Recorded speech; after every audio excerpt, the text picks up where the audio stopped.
the kidnapping that almost was.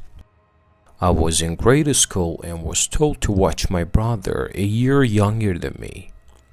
My doorbell rang once, and I didn't answer because I was taught not to answer the door when young and home alone. So I just ignored the ring. Then the doorbell is pressed another 5 times, so I assume it's my family or a friend. I go into my dining room and peer through the window. A man in a trench coat with a hat is walking away from my home and starts pacing in my driveway. I freak out and check that my back door is locked and get my brother to do the garage and the front door. The man comes back as my brother is sitting underneath the door, as the man is now not only knocking and ringing the doorbell, but also trying to turn the door knob. After a few minutes, he goes onto the road and reverses in his kidnapper car down my street, still wondering what would have happened if he turned the knob his first visit to my door. The witch is here. Okay, so I was babysitting a 2-month-old, my niece, a 5-year-old, my other niece, at my house. The 5-year-old was sleeping in my mom's room right across from the baby's room. I was laying in bed in the baby's room. It's like midnight. All of a sudden, my 5-year-old niece starts screaming from across the hall. I jump out of bed and find her sitting upright in bed with her eyes closed, as if she's still sleeping. She's pointing in the corner saying, "The witch is here. The witch is here." I lay her back down. She lays down as if nothing has happened. When I walk back into the baby's room, she is sitting up and playing patty cake and looking up at a corner in the ceiling. How does a 2-month-old baby know how to play patty cake? I have no flipping idea. Freaked me out. They are here. When I was in high school, I was babysitting for 2 neighborhood kids. The little girl, Emily, never wanted to go to sleep. She would come up with any excuse to not have to go to bed every weekend. She tried to stay up later. So when she got up and told me she was scared to go to bed, that she kept hearing voices, I wrote it off as her trying to get out of going to bed. I had put her and her brother Justin to bed an hour ago, and the boy was already asleep. I humored her, though, and went into her room and listened. I didn't hear anything. I checked out her window, everything, and heard and saw nothing. So I compromised with her and laid in bed with her until she fell asleep.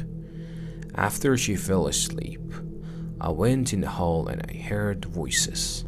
I felt all the blood rush out of me, and all I could think about was Emily coming into the living room an hour ago, crying that she was scared that she had heard voices begging me to believe her. And the voices were coming from in the house, more specifically down the hall where Justin was. I went over to the room and knocked. I don't know why I knocked, but I think I was just so scared I didn't know what to do. The voices stopped instantly and I heard Justin. It sounded like he was crying. He was around 9 years old and his parents were taking a weekend trip away. I opened the door and he was laying face down on the bed crying. I was sort of relieved. I figured he was just upset his parents were going to be gone so long, and I had made up the whispering in my head. So I went over to the bed and tried to ask Justin what was wrong, and he said, "They are here." The next thing I know, I heard the closet door being banged open and I heard the screams. I just threw myself on Justin. I didn't even bother with turning and seeing what was going on. I thought someone was in the house and they were going to kill us, and I covered his body with mine. I was so scared that I didn't know what to do. I had already started to cry and begging things like, please, take anything. Don't touch the kids, please, please. I will do anything, just don't hurt us. Then I realized that everyone was just laughing, including Justin, and I turned to see two of my friends in the room. They had thought it would be funny to play a joke on me, and we all lived in the same neighborhood, so they got Justin in on it. They were just laughing and repeating everything I was saying mockingly. I went from being terrified out of my mind to more enraged that I have never been in my life. We eventually made up, and then it was just this funny thing to tell people about. He wouldn't stop calling. While in my last year at uni, I was trying to earn a little extra money and decided to post ads online for babysitting and dog walking services in my local area. Most people with ads on there had put a picture of themselves, and so did I.